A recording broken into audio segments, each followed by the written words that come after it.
you ought to be happy where you are working. And I always worry about people who say, you know, I'm going to do this for 10 years. I really don't like it very well, and then I'll do 10 more years of this. I mean, that's a little like saving up sex for your old age. I mean, not a very good idea. When I started Microsoft, I didn't think of it as all that risky. You've always got a job with me, Bill.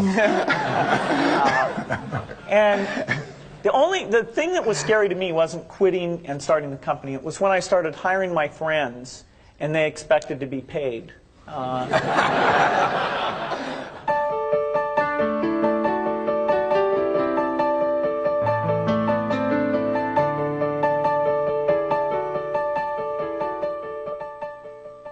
Buffett and Gates on Success was made possible by the Floyd and Dolores Jones Foundation, supporting efforts to enhance public education and a better understanding of business and investing in the American economy.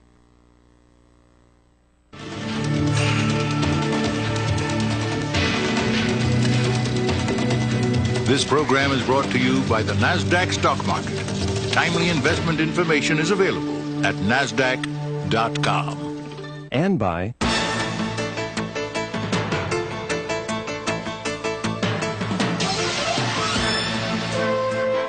the New York Stock Exchange. The world puts its stock in us. Each spring in Omaha, Nebraska, thousands of investors gather from around the world. How long does it take to get over here from Paris, France? 10 hours. For Sweden? Roughly, it's a day flight. A lot of people. It reminds me of New York, a lot of people. They come for the annual shareholders meeting of an investment company, Berkshire Hathaway. Many come just for a chance to meet Berkshire's legendary chairman, Warren Buffett. Obviously, when the stock goes up a lot, it creates interest. During the past 4 decades, Buffett's uncanny success in picking stocks has made big money for Berkshire shareholders, including Buffett himself. His net worth is estimated at more than $30 billion. One highlight of the annual meeting is Berkshire Hathaway Day at an Omaha Royals baseball game. Buffett throws out the first pitch. Books analyzing Buffett's investment philosophy have acclaimed him the world's greatest investor. But he's made his fortune in companies well known to all. Companies such as Coca-Cola, Gillette, and Dairy Queen. He avoids anything high-tech. So how long have you been using the computer? Yet one of Buffett's good friends is Bill Gates. Microsoft's co-founder and CEO is 26 years younger. His enormous success has come from a technological revolution that he has done much to pioneer and popularize.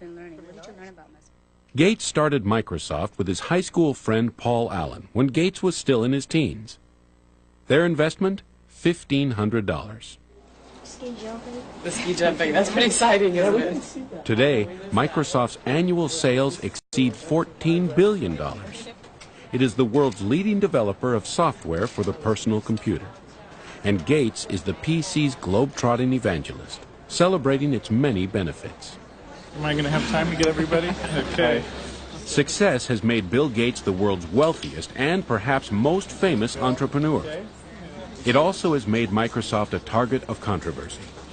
The popularity of its Windows software has brought legal challenges from government antitrust regulators. They've tried to limit Microsoft's expansion into new fields, such as the Internet. Bill Gates and Warren Buffett share a restless curiosity and fascination with the future. Together in the spring of 1998, they came to the campus of the University of Washington in Seattle. They came to share their experience and their combined wisdom in conversation with students from the university's business school. Young people overflowed the Student Union Auditorium for an extraordinary conversation with 2 of the most successful business leaders of our time. So please join me in giving a University of Washington Business School welcome to Bill Gates and to Warren Buffett.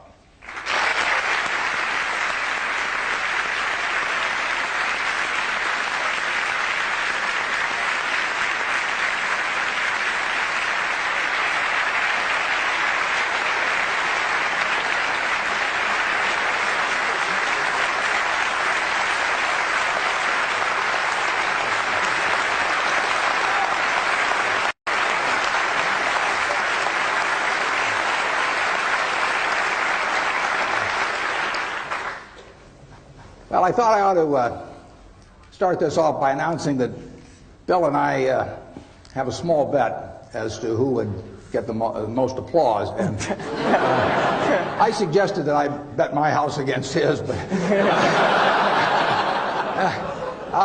we settled on a small sum. But evidently, it isn't so small to Bill because just before we came out, he gave me this Nebraska Cornhuskers shirt to wear, and he puts on this purple shirt.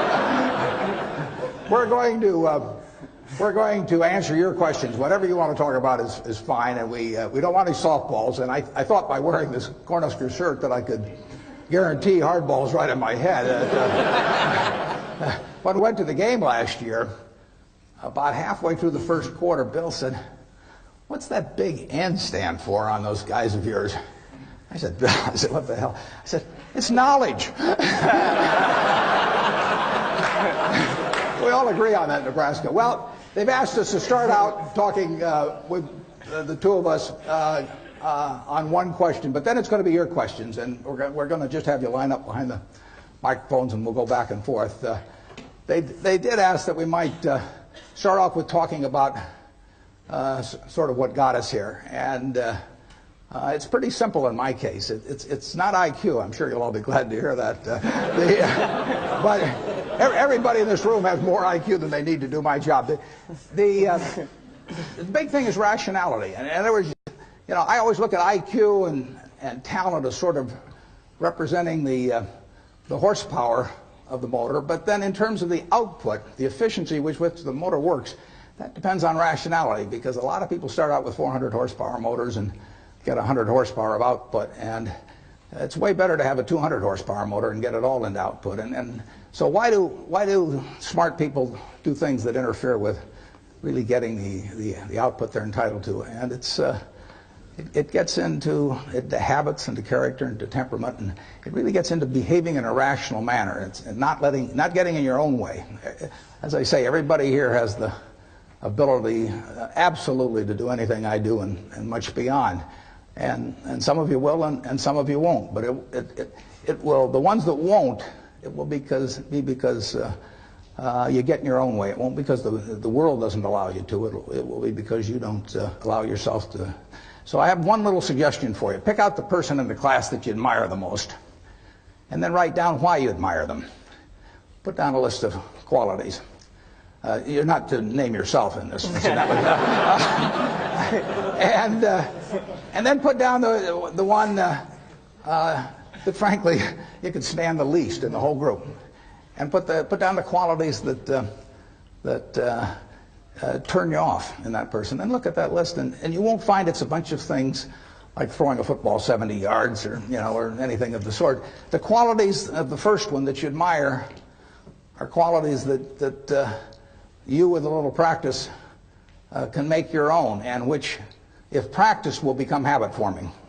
The chains of habit are too light to be felt until they're too heavy to be broken. I mean, my age, I can't change any of my habits. I mean, I'm stuck. But at your age, you will have the habits 20 years from now that you decide to put into practice today. So I just suggest that you look at the habits you admire in others, or the behavior you admire in others, and make those your own habits, and you look at what you really find somewhat reprehensible in others, and just decide, those are things you're not going to do. Ben Franklin did that a few hundred years ago, and it still works today. And if you do that, you'll find that you convert all your horsepower into output. So with that sermon, I'll let Bill give you another one, and then we'll get into your questions. I think Warren's absolutely right about habit. I was lucky enough when I was quite young to have an exposure to computers, which were very expensive and kind of limited in what they could do, but still fascinating. And some friends and I really talked about that and decided that they would change because of a miracle technology of chips into something that everybody could take advantage of. And we really thought writing software was a neat thing. We hired our friends who wrote software. We thought about what the potentials were and really didn't see any limit. And so that vision of getting our friends together, getting them to work as a team, really seeing what kind of tool this could be, a tool of what we talked about as the information age, where the key thing is magnifying your brain power instead of just your muscle power. And by pursuing that with a pretty incredible focus and being there at the very beginning of the industry, we were able to build a company that has played a very central role in what's been a pretty big revolution.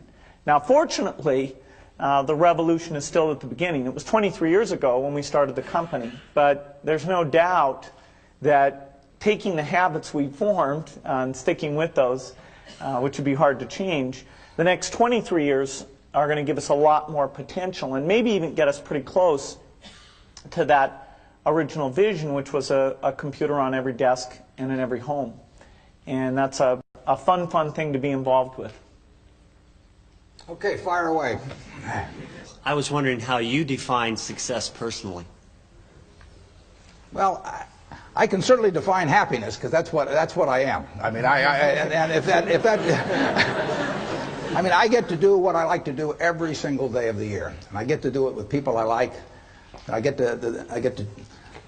don't have to associate with anybody. Causes my stomach to churn. And the only thing in my job I don't like, and this only happens about every 3 or 4 years, occasionally I have to fire somebody, and I don't like. That's the only thing. Other than I tap dance to work, and I get down there, and I think I'm supposed to lie on my back and paint the ceiling, or something like Michelangelo. I mean, that's the way I feel, and it doesn't diminish. It's tremendous fun. So, if they say that success is getting what you want and happiness is wanting what you get. Well, I don't know which one applies in this case, but I do know that I wouldn't be doing anything else. I mean, I do advise you, when you go out to work, go to work for an organization that you admire, people you admire, because it'll turn you on, and you ought to be happy where you are working. And I always worry about people who say, I'm going to do this for 10 years. I really don't like it very well, and then I'll do 10 more years of this. I mean, that's a little like saving up sex for your old age. I mean, not a very good idea. So get right in. You would recommend that. Get right into what you enjoy, and you'll be successful at it. You really will. I mean, you won't be able to miss. And that's.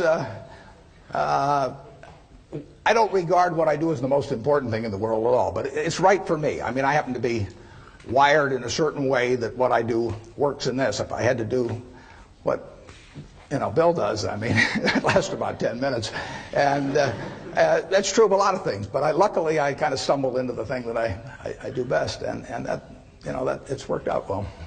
Bill? Well, I think that the key point there is you've got to enjoy what you do every day. And for me, that's working with very smart people. It's working on new problems. Every time we think, hey, we've had a little bit of success, we're pretty careful not to dwell on it too much because the bar gets raised. People's expectations of the products, we've always got customer feedback telling us the machines are too complicated, they're not natural enough. And the competition, the breakthroughs, the research, make the field I'm in, I think, the most exciting field there is. There's some other good fields. Biotechnology is a good field because it's changing the world of medicine and health. But the computer industry, in particular software, I think is the most exciting, and I think I have the best job in that business. Don't you think Dairy Queen is more important to the company? You can manage Dairy Queen. Yeah. I'll go and buy the dilly bars. Yeah, well, I'm counting on it. We'll raise the price when you come. Okay.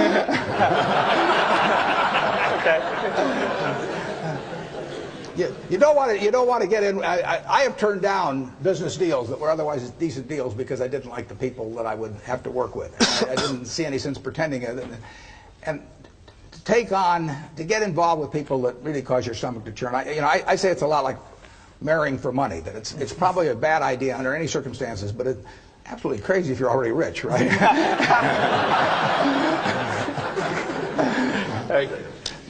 Both of you are innovators in your given industry. I was wondering what your definition of innovation is.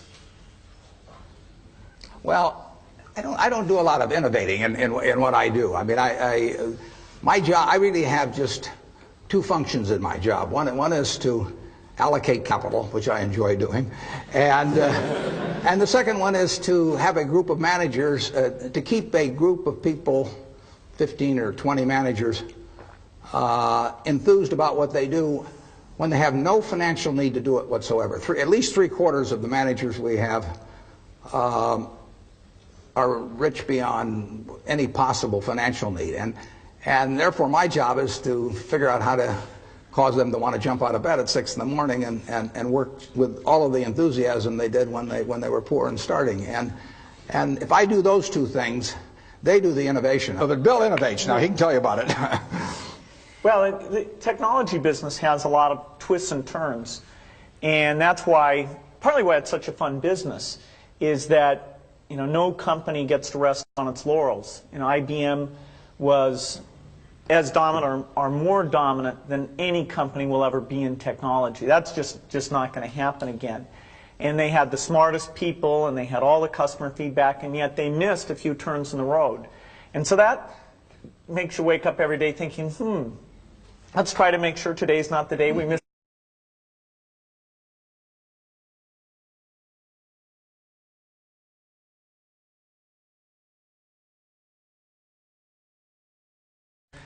People who can pull those things together and make sure we don't get surprised. Sometimes we do get taken by surprise. For example, the internet came along, and we had it sort of as a 5th or 6th priority. It wasn't like somebody said internet to me and I said, oh, I don't know how to spell that.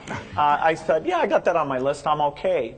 But there came a point where we realized it was happening faster, and it was a much deeper phenomena than it had been recognized in our strategy. And so that was a case where, as an act of leadership, I had to create a sense of crisis and have a couple months where we all just threw ideas and sent electronic mail around, went on a bunch of retreats, and then eventually coalesced around a few ideas where we said, okay, here's what we're going to do, here's how we're going to measure ourselves internally, and here's what the world should think, here's what we're going to tell them about what we're going to do. And that kind of crisis is likely to come up every 3 or 4 years or so. Next time it comes up, remember Yogi Berra, Bill. When you reach a fork in the road, take it. Growing up, who were your biggest role models, and what kind of a role did they play in your success? I had great parents, both of whom were involved in lots of interesting activities and would come home and talk to us about the world of business or law or politics or the charitable activities they were involved in. And so that made us, myself and my sisters always thought about, well, what are we going to do out there? They had us as avid readers, and so we had pretty broad interests in reading. Scientists were a group that I gravitated to because this notion that just out of their heads they came up with neat ideas, that sort of fascinated me. So quite a bit of the time I thought I'd be a mathematician or a scientist. It was only when I got to Harvard that I started to think of this sort of all-absorbing hobby I'd had, computer stuff, which I just thought, okay, I got to get rid of this, and decided to do something serious. I started to realize, this is pretty serious, and it's actually more interesting and more impactful than going and trying to come up with a new theory in math or anything else. And so I had that dilemma for a couple of years, but eventually decided that computers really was a great thing to be involved with. Yeah, I think you're 100% on the money in focusing. I would, instead of calling them role models, I call them heroes, actually. And I think if you tell me who your heroes are, I can tell you how you're going to turn out to quite an extent by this point in life. And I have been extraordinarily lucky, and that none of my heroes ever let me down. I mean, the ones I came up with throughout their lives, I've never felt that I've been let down in any way with it. Number one was my dad, and had a huge impression on me. My wife, who is here, is one of my heroes. I mean, she is, in terms of she's taught me a tremendous amount, and never seen anybody any better with human beings than she is. And you can Yogi Berra again said you can observe a lot just by watching, and I watched my dad, and I've watched her, and I had a professor, Ben Graham, back at Columbia, and had a huge impact on me. So I have been lucky in that I've had terrific heroes, and they haven't let me down, and that takes you a long, long way. I've gone through one or two periods where we're kind of tough in life, but not. I mean, everybody's had that, but having the right heroes will take you right through it. The internet exposes us to vast amounts of information, and in particular, children are being exposed to more and more complex issues at very young ages. Yourself being a father, Mr. Gates, I was wondering if you had any comment on the access now to information, and how do we handle that? Well, definitely the internet has every kind of information you can imagine. All the worst things and best things that people are interested in are out there in great quantity. And so there's a decision a parent has in terms of, do you let your kid go out onto the internet?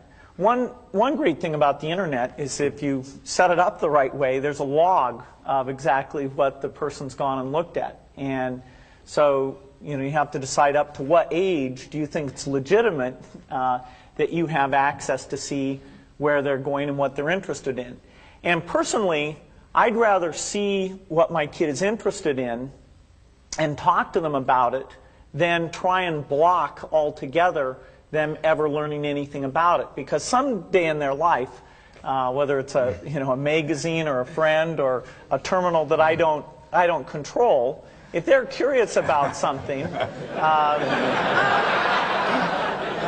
they're going to find out about it. And my theory is not that my child will be okay as long as they don't hear about things. You want to have the full experience, and but I think on the whole, the fact that a kid has this tool to be curious about all these topics, that's got to be a fantastic thing. I can't improve on that. But I just got to the age where Bill lets me watch the internet alone. So I've been trying. That's good. Sorry, I've been trying to evangelize personal computers to Warren ever since we met, which is over about 7 years ago now, and it was amazing. I talked about stock quotes and spreadsheets and all these things, and in the end, it wasn't my talking at all that got him on. It was the ability to play bridge with his friends. And, now he's incredible. He's an addict. Yeah. Do you feel that technology has made businesses more efficient to the point where you can pay more for them? Well, I'm sure technology has made more efficient, and if I thought otherwise, I'd be afraid to say so with Bill sitting next to me. But a lot of things in business, including maybe much of technology, really has the same effect as if you went to a parade and the band started coming down the street, and all of a sudden you stood up on tiptoe. I mean, in another 30 seconds, everybody would be on tiptoe. It'd be hell on your legs, and you wouldn't be seeing any better. And there is that aspect to business, that there's a self-neutralizing aspect. Now, Bill, tell them how much technology you'll make for them. No, I think there's definitely a lift, a one-time lift, where you go from not using technology well to using it well, particularly if U.S. companies are doing that better than their competitors outside the United States. And so you get all this ability to communicate, and so you get global scale in a lot of businesses that wouldn't have had it before. If you look at the really big earners in that, who are generating this 20% return on equity, a lot of them are companies like Coke or Microsoft or Boeing or GE, which are going to that worldwide marketplace. And I know every one of those has been helped by technology. But that cannot explain why 10 years from now they'd be getting that type of return on equity. There's something almost certainly ephemeral about current conditions. Capitalism tends to be self-neutralizing in terms of improvements, but that's marvelous, because it means we've got better everything than we would have otherwise. But the real trick is to stand up on tiptoe and not have anyone notice it. I mean, if you can do that, then you do very well. Yeah. Bill, Warren, The world is becoming a much smaller place, both in technology and in finance. How do you see yourselves as businessmen taking your businesses globally, and how do you view that individually as a person? Well, I've got an easier answer, so I'll let Bill think while I give the easy answer. We don't do it directly. I mean, our two largest commitments are Coke and Gillette, and Coke has 80% of their earnings coming from abroad, and it'll be larger in the future. Gillette has 2/3 of their earnings coming from abroad, and that'll be larger in the future. So they are participating in a worldwide improvement in living, and they'll continue to participate. So we do it by piggybacking them, and I can sit in Omaha, you know, and let Doug Ivester at Coke fly all over the world and do a tremendous job doing it. Bill has to get out there and do it for Microsoft, and I'll let him tell you how. One great thing about our business is it is global. That what do you need in a spreadsheet? About the same thing in Korea and Egypt as you need in the United States. And the PC standard is a global standard. We have to do some adaptation for the local languages, and that's a fun part of our business, understanding bidirectional languages and the large alphabets that you have in Chinese, Japanese, and Korean. And over the years, we've gotten very, very good at that. In fact, our market share is much higher outside the United States than it is inside the United States, because it's relatively hard to set up subsidiaries, understand local conditions, local distribution, and relationships. And so, since most of our competitors are in the U.S. and aren't as good at doing international business, we thrive even better in these other countries. Most of our growth will come from outside the United States. The United States will get to the point where it's largely a replacement market. Most homes and business desktops will have PCs. Now, that doesn't mean they won't replace them, that they won't want better software that can see, listen, and learn. But outside the U.S., we still have that early slope phenomena. So it's very much a global business. When you think about it, many of you are probably too young to remember with clarity. Anyway, 15 years ago, this country almost had an inferiority complex about its ability to compete in the world. And you know, and with software and the whole the development of the computer, now the rest of the world is looking to us, and you know, Bill has played a big part in that. I mean, he has contributed in a major way to a change in our attitude about this country and the world's attitude about this country. So, what impelled you to make a trip together to China in 1995, and what's your perception before and after the trip? And most of the next question is, what has that trip affected your global business decision in that region since? Well, we went to China for a lot of reasons, partly to relax and have fun. We found a few McDonald's there, just so we didn't feel too away from home. It was also exciting to go and see all the changes taking place. I mean, it's so amazing what's going on there. And we saw different parts of the country, got to see some of the leaders. It's a market that you know, Microsoft had already been investing a lot, and we've upped that quite a bit since then. Although about 3 million computers get sold every year in China, people don't pay for the software.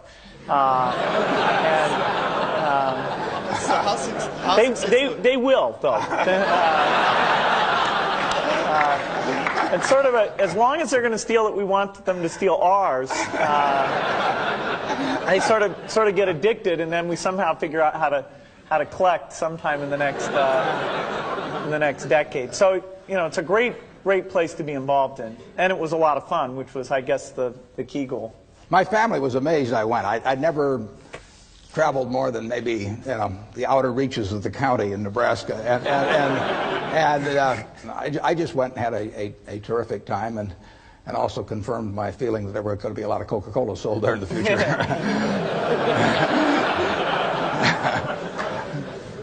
I told everybody over there it acted as an aphrodisiac. I don't know whether.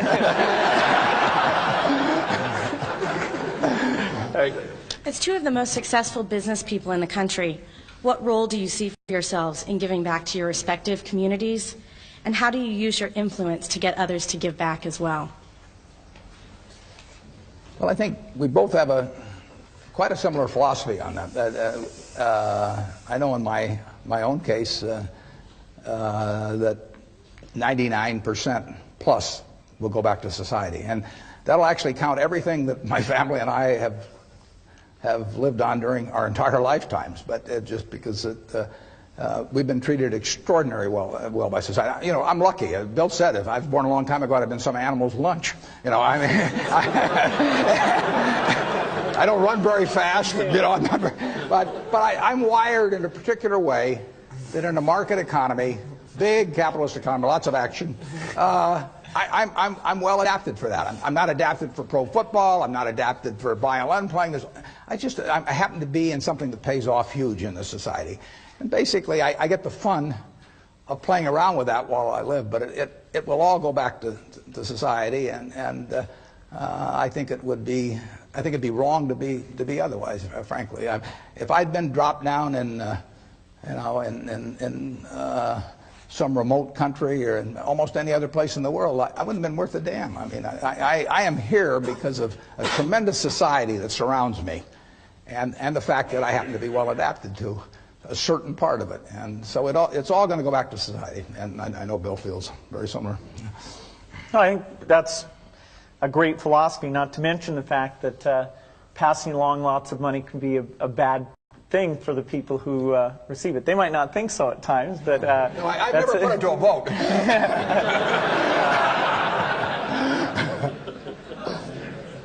No, I really don't think it's. I don't think it's right that frankly, I don't think it's right that the quarterback of the Nebraska football team next year should be the eldest son of the quarterback of 22 years ago. Nor do I think that our Olympic team in 2000 should be chosen as to be from the same family that was on the Olympic team in all the respective sports in 1976.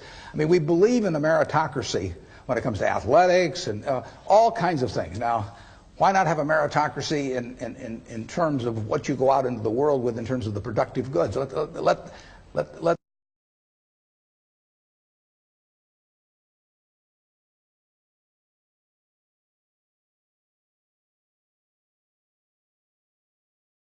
you know, that if you select the right womb, that you're entitled to do nothing the rest of your life. It doesn't make any sense.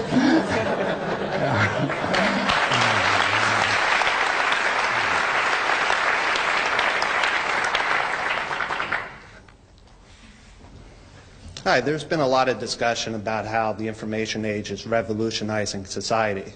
And I would like to get your opinion about which countries and industries and companies are best prepared to take advantage of these changes, and what factors would account best for their success.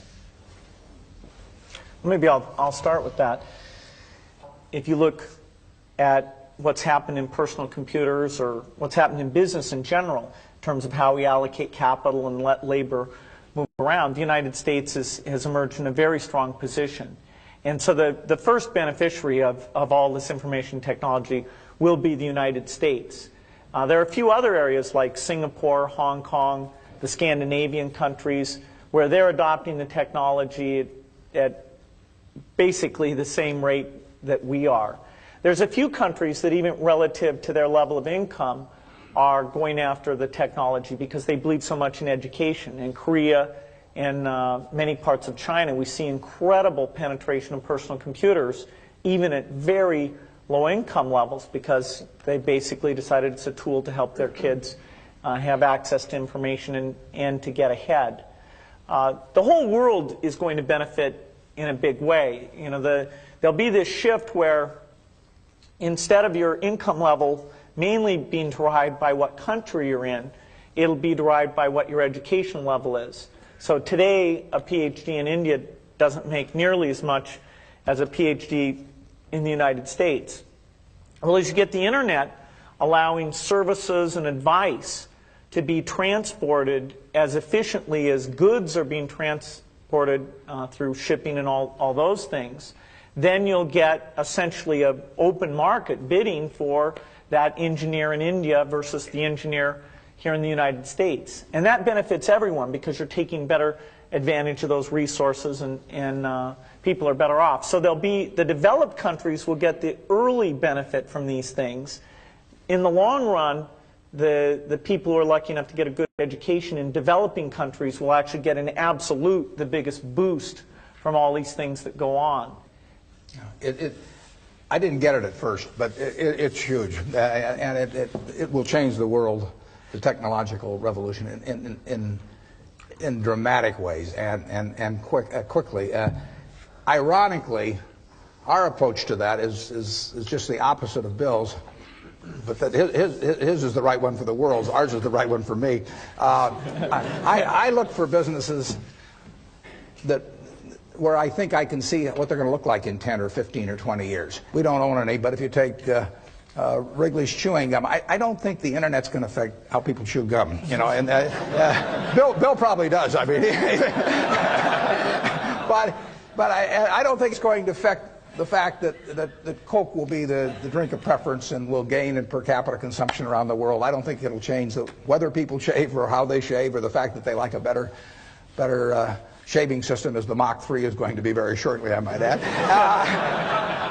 So we are looking for the very predictable, and you won't find the very predictable in what Bill does. You'll find the more exciting things, the things that are going to change society more. And so I have a little different opinion. As a member of society, I applaud what he's doing, and as an investor, I keep a wary eye on it. And that's. It's a different approach to investing. Most people think of that all as opportunity, and it has been opportunity. Every internet stock has gone crazy here in recent months, but I don't know how to look at one or the other and tell the winners. Yeah, this is an area I agree strongly with Warren on. I think the multiples of technology stocks should be quite a bit lower than the multiples of stocks like Coke and Gillette, because we are subject to complete change in the rules. You know, I know very well that in the next 10 years, if Microsoft's still a leader, there will have been at least three crises that we will have had to really prove our excellence in. I accidentally once, when we were on a panel with the CEO of Coke, I said something like, I couldn't run my business when I get to be 60 because it's such a hard business, not like Coke. And I offended him without meaning to. You won't offend me. I want to be in a business I can run when I'm 100 because I plan to do it. I'm going to retire about 5 years after I die. Maybe. Starting a new company is very risky. How do you determine when is the best opportunity to start a new company, and how can you get people to support you?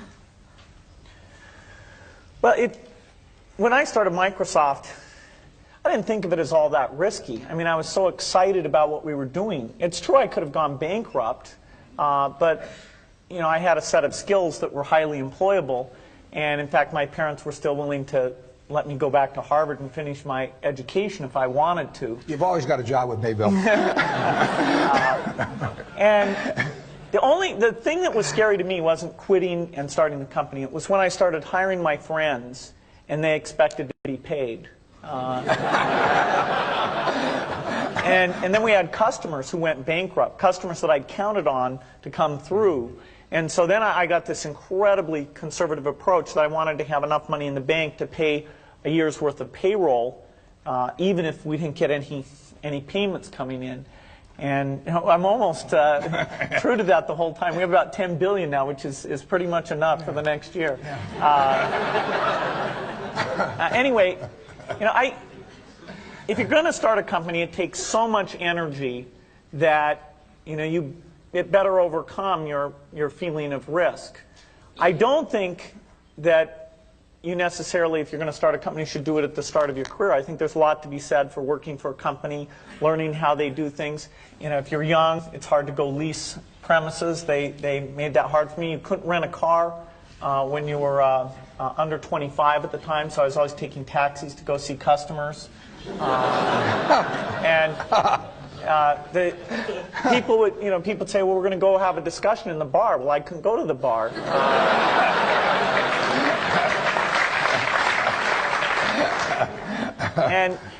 But you know, that's fun, because I'll tell you, when people are first skeptical and they think, oh, this kid doesn't know anything, then when you show them you've really got a good product and you know something, they actually tend to go overboard and they think, whoa, you know, they know a lot. Let's really do an incredible amount with these people. So our youth, at least in this country, was a huge asset for us once we reached a certain threshold. It is hard.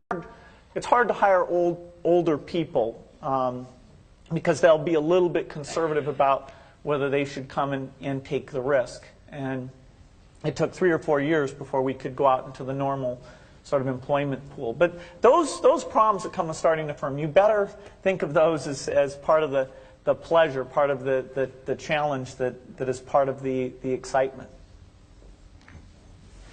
I was curious what each of you felt was the best business decision you'd made throughout your career. The best what? Business decision. I think just jumping in the pool, basically. I mean, I've always enjoyed what I've done, and a few things have worked out very well. And the nice thing about the investment business is that you don't need very many. But you'll see plenty of times when you get chances to do things that just shout at you. And the thing you have to do is when that happens, you have to take a big swing. I mean, that is no time to be reading a book on the theory of diversification. I mean, that is a time to put very significant. When you find something where you know the business, it's within your circle of competence, you understand it, the price is right, the people are right, then you take your thumb out of your mouth and you barrel in. We were talking at breakfast this morning about of all Warren's investments decisions, which was the worst decision? Which it's amazing, and they're tough to find because the track record's unbelievable. But we, I think, decided that by some metric, buying the company that his company is named after was probably the worst investment decision. That's true. I mean, we went into a terrible business because it was cheap, and it's what I refer to as the used cigar butt approach to investing. You know, that you see the cigar butt down there, it's soggy, you know, it's terrible. But there is one puff in it and it's free. And that's what Berkshire was when we bought it. I mean, it was selling below working capital. Actually, buying Berkshire Hathaway, buying control of it, was probably the biggest single bad decision that I've made. And then I made all kinds of decisions that have cost us billions of dollars, but they've been mistakes of omission rather than commission. I mean, there were businesses that we knew enough to buy a lot of. I don't worry about not buying Microsoft because I didn't understand that business. I didn't understand Intel. But there were businesses that I did understand. Fannie Mae was one. I mean, I made a decision to buy it, and I didn't execute. And we would have made many billions of dollars on something that was within my circle of competence, and I didn't do it. And you don't see that. Conventional accounting doesn't record that. But believe me, it happened. In my case, I'd say my best business decisions really have to do with picking people. You know, deciding to go into partnership with Paul Allen is probably at the top of the list. And then subsequently hiring a friend, Steve Ballmer. And having somebody who you totally trust, who's totally committed, who shares your vision and yet has a little bit different set of skills, and also acts as a check on you. You know, some of the ideas you come up with, you run by them because you know they're going to say, hey, wait a minute, have you thought about this and that? And just, the benefit of sparking off of somebody who's got that kind of brilliance, it's not only made it fun, but it's really led to a lot of success. So picking a partner is crucial. Yeah, and I've had a partner like that, Charlie Munger, for a lot of years, and it does for me exactly what Bill was talking about. Charlie, and so you have to calibrate with Charlie though, because Charlie says everything I do is dumb, but but if he says it's really dumb, then I know it is. But if he just says it's dumb, I take that as an affirmative vote. Go ahead. If you can change one thing in your life, what would it be and why? My age. I never look back. I just don't worry about anything.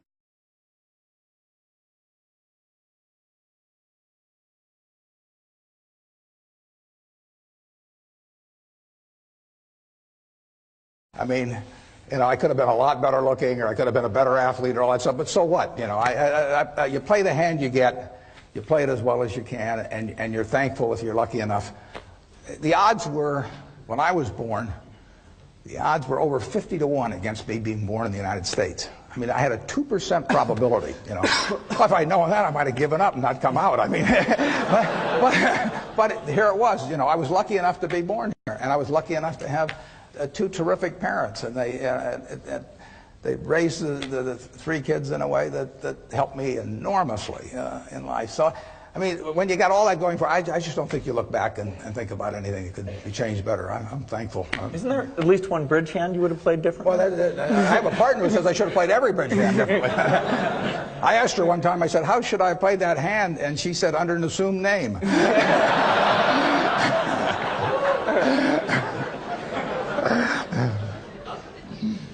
I think the key resource you have to deal with is your time and how you spend time.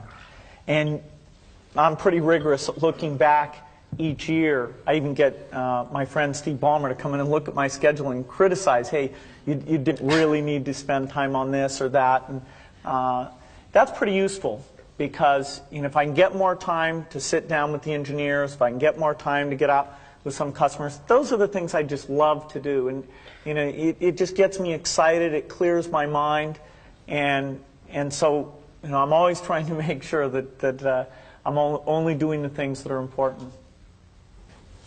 Hypothetically, if you were to lose everything today, keep everything in the past, but right now starting fresh, and you could only keep 3 things in your life, tangible or intangible, what 3 would those be? Well, I'm not sure how you define the 3. I mean, you know, you'd like to know everything that you now know. I mean, because what essentially the things I've applied in the past are going to be applicable in the future. This may sound, if I lost it all without losing any money of any other people, it wouldn't bother me a lot. If I took other people down with me, it would kill me. You know? I mean, you know, that is the one thing that would just that would destroy him, because I wouldn't be able. I'm not sure I'd recover from that. But if it was just my money, it wouldn't make any difference at all, because I keep living about the same. Have to give up the plane. I'd give you a job. Yeah, but I mean, I eat the same way everybody in this room eats. You know, he eats a lot worse than you guys do. Well, depends how you define worse, but I think you're right. And you can get, I mean, in terms of medical care or anything, there's very little difference in how the people in this room live now and are going to live in the next 10 years than the way I do. So I wouldn't miss anything. I mean, I would like to keep playing the game because I enjoy it. So if I had the knowledge that I've had that gotten me here, and I had anything to work with at all, and I could probably talk somebody into giving me a few bucks to start it. But I would have a lot of fun playing the game again. I mean, it might be, you know, I'm not sure I want to follow your experiment, but I think it'd be just about as much fun as what I do. Yeah, as long as people didn't go down with me, that would be no fun. Bill? Yeah, starting out at a small scale again, you know, it's got a certain attraction to it, but. You know, I think it's interesting. Our business is not one where money makes that much difference at all. You know, in fact, somebody was saying to me recently that, you know, Microsoft has such a strong position in our business.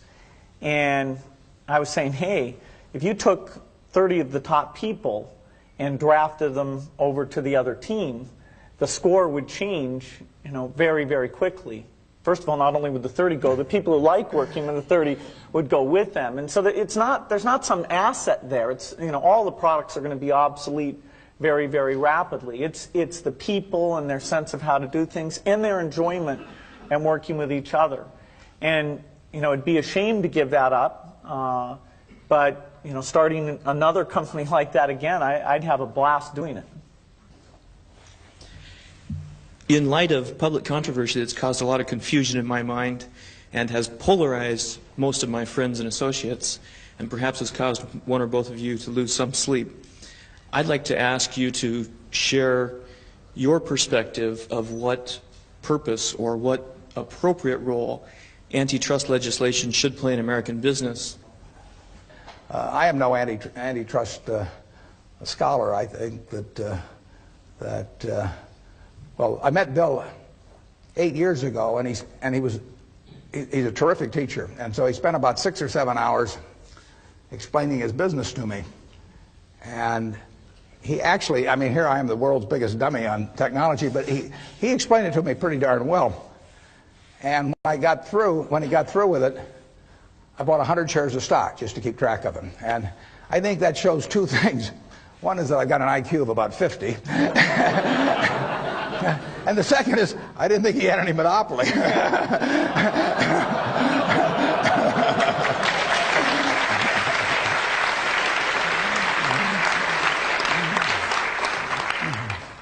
Well, the key goal of competition law is to protect consumers and to make sure that new products get created and that those products are very innovative. And you can look in the economy at different sectors and say, you know, where is that happening very well and where is it not happening as rapidly? No matter how you score it, there's no doubt that one sector of the economy would stand out as absolutely the best, and that's the personal computer industry. And so the price of computing before the PC came along was going down at a certain rate. The PC came along and now it's gone down at an incredible rate. The variety and quality of software has also increased at a phenomenal rate. We're absolutely at the peak of that today. The number of new software companies being started, the number of software jobs, the level of investments, the number going public. I mean, it's way beyond even what it was 3 years ago. It's on a big uptake. And so consumers are doing very, very well. And so it is somewhat of a surprise to find ourselves in an antitrust controversy. And, you know, thank goodness for the judiciary, which is an environment where facts are tested in an appropriate way and people can see, you know, has the competition worked in the way it should? Has it been beneficial to consumers? And there's no doubt in our mind where that's going to come out. It seems to a lot of people that in both your companies, the success is driven by your enthusiasm and your leadership skills.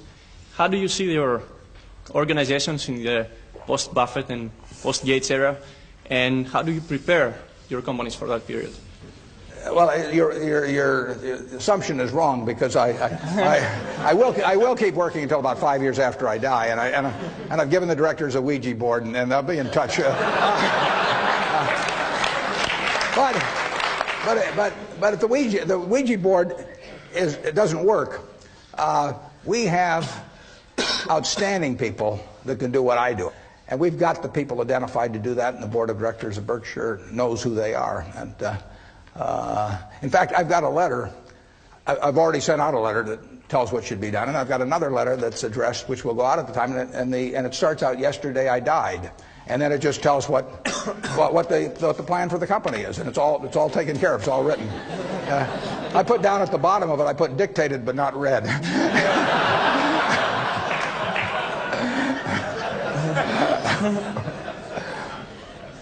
Yeah, my attitude is a lot like Warren's. I want to keep doing what I'm doing for a long, long time. I think probably a decade from now or so, even though I'll still want to be totally involved with Microsoft because it's my career, I will pick somebody else to be CEO. And see some hands in the audience. That's a big transition for a company. You know, sometimes you find somebody who does better, and sometimes you don't. And no, I actually am interested in people who want the job. It's got some fun parts to it.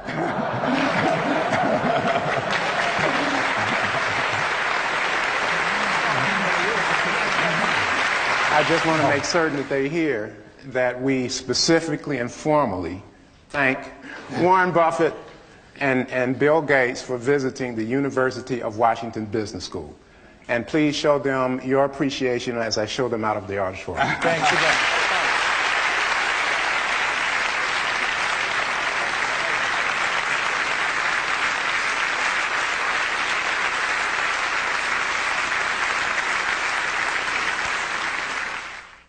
So what did you think?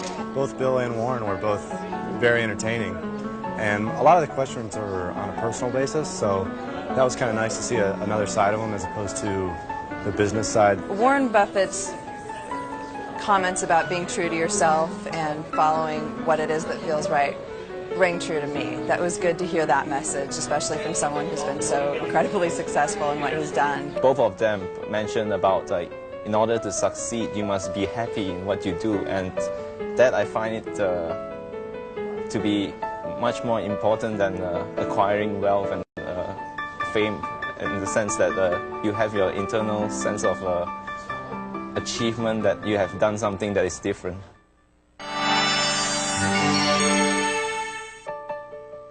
Buffett and Gates on Success was made possible by the Floyd and Dolores Jones Foundation, supporting efforts to enhance public education and a better understanding of business and investing in the American economy.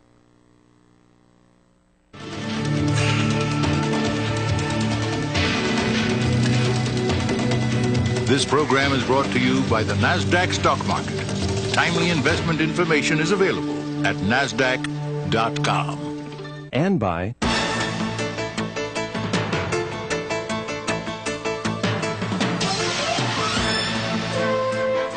the New York Stock Exchange. The world puts its stock in us. To order video cassettes and the transcript of Buffett and Gates on Success, please call KCTS at 1-800-937-5387.